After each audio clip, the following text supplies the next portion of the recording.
யோவான் இயேசுனுடைய சீடர், திருத்தூதர். அவருடைய திருத்தூதர்களிலேயே மறைசாட்சியாக மறிக்காமல் வயதானவரை உயிரோடு இருந்து கடைசியாக மரித்தவர் அவர்தான். முதல் நூற்றாண்டினுடைய இறுதி வரைக்கும் இருந்திருக்கிறார். அப்படின்னா அவர் இயேசுனுடைய போதனைகளை அசை போட்டு அனுபவித்து அதை எழுதுகிறார். அதான் அவருடைய நற்செய்தி. இயேசு இறைமகன், வார்த்தையான மனிதனான வார்த்தை.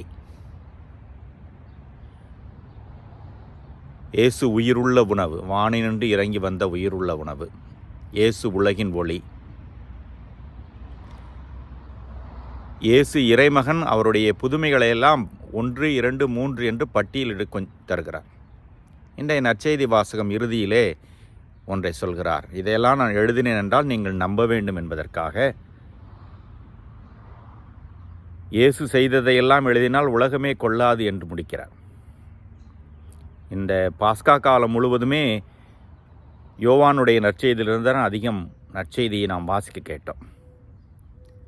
உயிர்த்த ஆண்டவருடைய அனுபவத்தை அப்படியே நமக்கு உயிரோட்டமாக, தன்னுடைய அனுபவமாக, சில சமயங்களிலே பூடகமாக,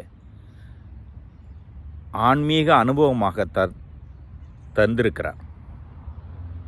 எனவே நேரம் கிடைக்கின்ற பொழுது தனியாக இந்த யோவான் நற்செய்தியை வாசித்து பார்ப்போம். மற்ற 3 ஒப்புமை நற்செய்தியை விட இந்த நற்செய்தி கொஞ்சம் வித்தியாசமானது.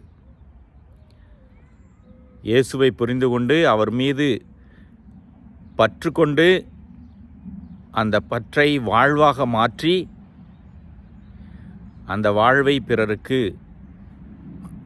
தந்தவர்தான் யோவான். அவர் எழுதிய திருமுகத்தில் கூட சொல்வார், நாங்கள் பார்த்ததை, கேட்டதை, தொட்டு உணர்ந்ததை, எங்களுடைய அனுபவத்தை உங்களுக்கு தருகிறோம் என்று.